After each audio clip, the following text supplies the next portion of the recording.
পূর্ব বর্ধমান জেলার শহর বর্ধমানের বড় নীলপুর মোড়ে এক জনসভা থেকে বিজেপির বিরুদ্ধে তীব্র আক্রমণ শানালেন বর্ধমান দক্ষিণের বিধায়ক খোকন দাস। বিধায়ক খোকন দাস তার বক্তব্যে বলেন, আগামী দিনে নির্বাচনী প্রচারে বিজেপির নেতাকর্মীরা এলাকায় এলে তাদের বিভিন্ন প্রশ্নের মুখোমুখি করতে হবে, তাদের বেঁধে রাখতে হবে। তার অভিযোগ, নরেন্দ্র মোদীর সরকার কেন বাংলার মানুষের নাম ভোটার তালিকা থেকে বাদ দিচ্ছে, কেন বাংলার মানুষ বাংলা ভাষায় কথা বলতে পারবে না, এই প্রশ্নগুলির জবাব বিজেপিকে দিতে হবে।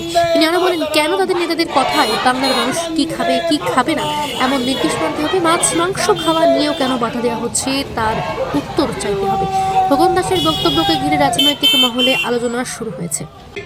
এই বাংলাটিকে বজায় রাখার জন্য সারা বাংলার তৃণমূল কংগ্রেস কর্মীদের জাগ্রত রেখে তিনি বাংলাটাকে আটকে রেখেছেন সম্প্রীতির আবদ্ধে, উন্নয়নের আবদ্ধে। আপনারা জানেন, আপনারা এই নীলপুর এলাকায় যারা বাস করেন, যারা আমার বর্ধমান শহরের বিভিন্ন এলাকায় বাসছেন, 18টা লোকসভার সিট পেয়েছিল।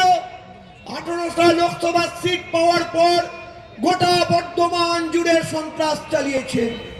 গোটা বর্ধমান শহরের বিভিন্ন এলাকায় গিয়ে জয় শ্রীরাম ধ্বনি দিয়ে বাংলার মানুষকে, বর্ধমান শহরের মানুষকে ভয় পাওয়ানোর চেষ্টা হয়েছে।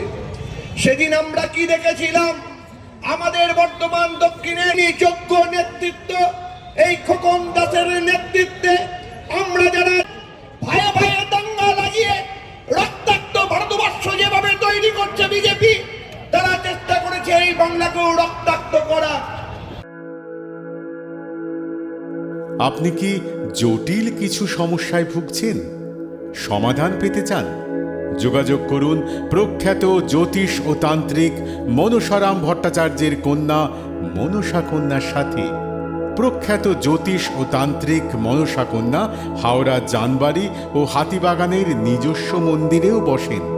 যোগাযোগ 9830106967 আর 9239655323।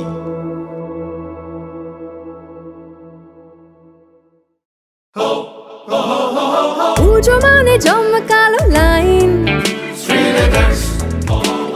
Dropbox লোফালুফি আইন, পেপারের ক্যাটালগে আঁকা, বাঙালির ইমোশনে মাখা। এ ভরসা কি উপায়, জার্নি পায়ে পায় পৌঁছে দেবে ঠিক ডেস্টিনেশন। বিশ্বমান শ্রীলেদার্স, খাঁটি দাম শ্রীলেদার্স।